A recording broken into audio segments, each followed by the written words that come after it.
So, I guess Buffalo hasn't found the scriptwriter yet. Shoo, is that what you're waiting for? I got a pen and paper right here. I will be temporary scriptwriter for this week until the scriptwriter comes back.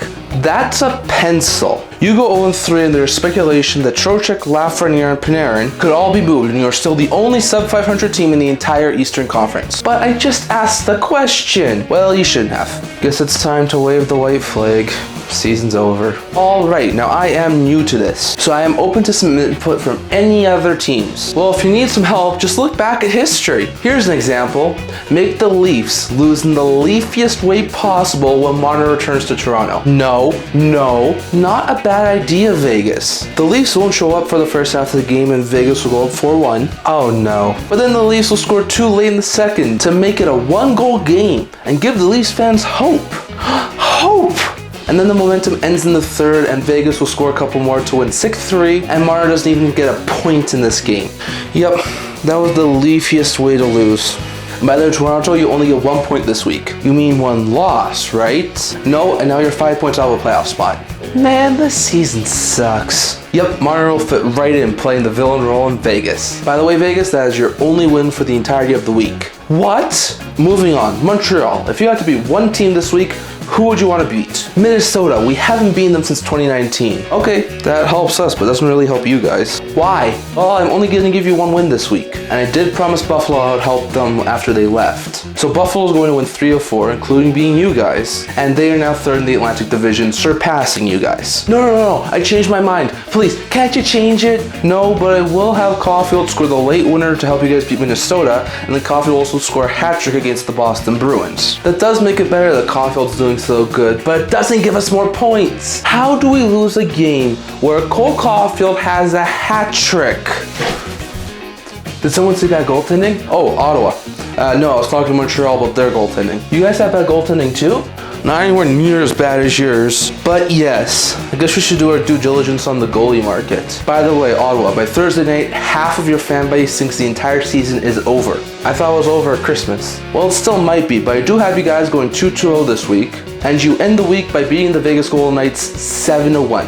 I guess we put all of our effort into that Marner game. How do we lose 7-1 to Ottawa? Reasons. What a way to end a week. Maybe we could still make the playoffs.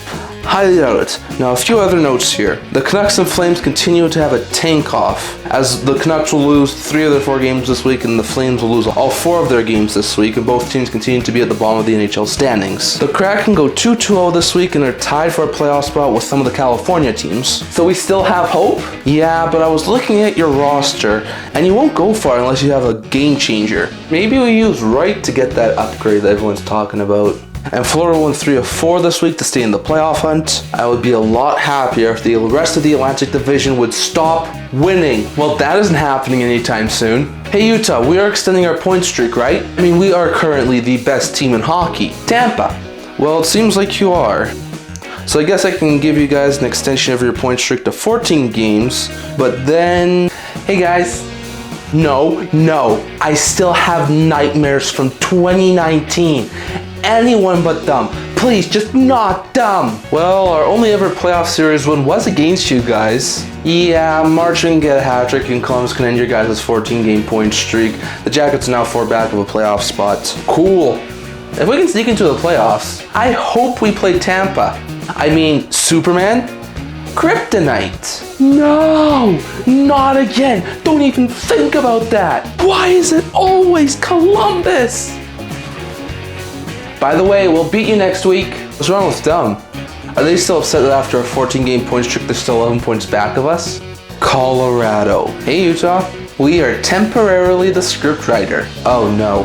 Did I ever mention how sorry I was for costing you the Central Division early in the year? I'm thinking you guys get shut out against the Ducks. Really? No, please. We haven't been shut out all season long. It's a record I'm really proud of. Can you just give us 1 goal, please? Fine, you can score, but Dostwall will stop 39 of 40 shots, including everyone in the shootout to help the Ducks take you guys down 2-1 in a shootout. Vindication! vacation! Yeah, in Anaheim, you win all 4 of your games this week. You're on a 7-game win streak, and you're back into 3rd spot in the Pacific Division. A win on Monday against Edmonton will get you guys into the 2nd spot in the Pacific Division. Well, Colorado will also lose another 7-3 game, this time to the Philadelphia Flyers on home ice. Great, we only get 5 points this week. These last few weeks have sucked. To everyone who said we were done, think again. 7 straight, we could still win the Pacific. We beat Colorado?